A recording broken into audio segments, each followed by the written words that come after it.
वक्त का मूल्य समझने वाले और वक्त का सदुपयोग करने वाले ही जीवन की सफलता को प्राप्त करते हैं। मनुष्य का जीवन समय से ही निर्मित है। अगर आप समय बर्बाद कर रहे हैं तो आप जीवन भी बर्बाद कर रहे हो। जिन्होंने मेरे बुरे वक्त में साथ दिया है, यकीनन मेरे अच्छे वक्त उनके लिए है। दोस्तों, दूसरों की मदद करने के लिए लोगों के पास समय नहीं होता है, लेकिन दूसरों के काम में टांग अड़ाने में उनको ज्यादा वक्त मिलता है। कभी कभी बार वक्त हमें कुछ अच्छे लोगों से मिलवाने के लिए भी आता है। जो व्यक्ति बुरे वक्त को जी चुका है वो किसी के साथ बुरा नहीं कर सकता। वक्त मत बर्बाद करो, वरना एक दिन वक्त तुम्हें बर्बाद कर देगा। वक्त बेवक्त ही जख्म देता है, इसीलिए घड़ी में फूल नहीं काटे हैं।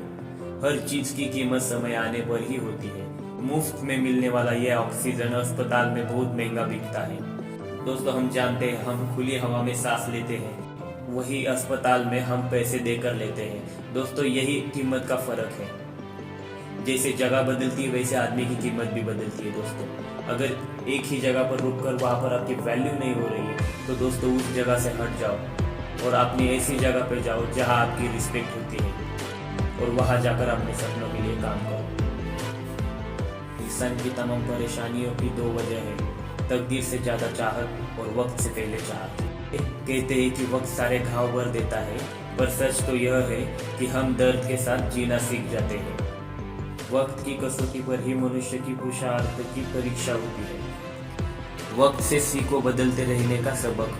किसी अच्छे काम की शुरुआत के लिए कोई भी समय बुरा नहीं होता। वक्त, दोस्त और रिश्ते ये वो चीज है जो हमें मुफ्त में मिलती है, पर इनकी कीमत का पता तब चलता है जब ये कहीं खो जाते हैं। उनका विश्वास मत करो जिनकी भावनाएं वक्त के साथ बदल जाए। विश्वास उनका करो जिनकी भावनाएं वैसी ही रहे जब आपका वक्त बदल जाए। जीवन का एक क्षण सोने की करोड़ों मुद्राएं देने पर भी नहीं मिल सकता। यदि इसे नष्ट किया जाए तो इससे अधिक हानि क्या हो सकती है। एक व्यक्ति को हमेशा सोचना चाहिए कि आज का दिन फिर कभी दोबारा नहीं आएगा और समय का सदुपयोग करना चाहिए। समय सबसे योग्य शिक्षक है। मैंने सत्य को नष्ट किया और अब समय मुझे नष्ट कर रहा है। समय सत्य के अतिरिक्त हर चीज को कूद कर खाता है। क्या तुम्हें अपने जीवन से प्रेम है तो समय व्यर्थ में मत गवाओ, क्योंकि जीवन उसी से बना है। शायद यह वक्त हमसे कोई चाल चल गया, रिश्ते वफा के और ही रंगों में ढल गया। अश्कों की चांदनी से बेहतर वो धूप ही उसी मोड़ से शुरू करे फिर से जिंदगी। कितना चालाक है मेरा यार भी, उसने तोहफे में घड़ी तो दी है मगर कभी वक्त नहीं दिया। वक्त की धुंध में छुप जाते हैं ताल्लुक, बहुत दिनों तक किसी की आंख से ओझल नहीं रहे। बुरा हो वक्त तो सब आजमाने लगते हैं, बड़ों को छोटे भी आंखें दिखाने लगते हैं। नए आमिरों के घर भूल कर भी मत जाना, हर एक चीज की कीमत बताने लगते हैं। काश इस गुमराह दिल को यह मालूम होता कि मोहब्बत उस वक्त तक की दिलचस्पी होती है जब तक नहीं होती। हर वक्त मेरा वहम नहीं जाता, एक बार और कह दो कि तुम मेरे रहो। वक्त बदलते देर नहीं लगती, ये सब कुछ भुला भी देता है और सीखा भी देता है। जिंदगी की जरूरतें समझिए, वक्त कम है, फरमाइश लंबी है। झूठ सच जीत हार की बातें छोड़िए, दास्तान बहुत लंबी है। आपका कीमती वक्त, उसको सही खर्च करें। काश मेरे पास थोड़ा और समय होता। कितनी बार आपने यह शब्द खुद से कहा होगा। समय सबके लिए एक बराबर है, फिर चाहे कोई ताकतवर हो या अमीर, कमजोर या फिर कोई गरीब हो।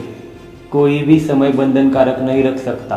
समय किसी के लिए नहीं रुकता और ना ही बीता समय कभी लौट कर आता है। समझदारी इसी में है कि हम बचे हुए समय का अच्छा इस्तेमाल करें, लेकिन कैसे? पहला तरीका, व्यवस्थित हो जाइए। जरूरी चीज़ों को पहले कीजिए।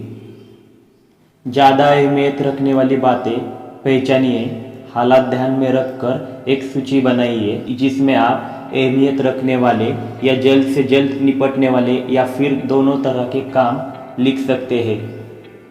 पहले हमें योजना बनाने की ज़रूरत है ताकि हम समय का पूरा इस्तेमाल कर सके। आप गैर ज़रूरी कामों को छोड़ सकते हैं या फिर उन्हें बाद में कर सकते हैं, जिसमें समय और ताकत दोनों बेवजह खर्च ना हो। अगर आपने कोई काम तय समय से पहले कर लिया है तो क्या आप बचे हुए समय में लिस्ट के मुताबिक कोई दूसरा काम शुरू कर सकते हैं? अगर हम पहले से ही योजना बनाएंगे तो ज़्यादा काम निपटा पाएंगे। यह ऐसा होगा जैसे एक कुशल कारीगर काम शुरू करने से पहले अपने कुल्हाड़ी की धार तेज करता है। जिंदगी को सदा बनाए, उन कामों से दूर रहिए जो गैर गुजरी है। दूसरा, समय चुराने वाले कामों से दूर रहे।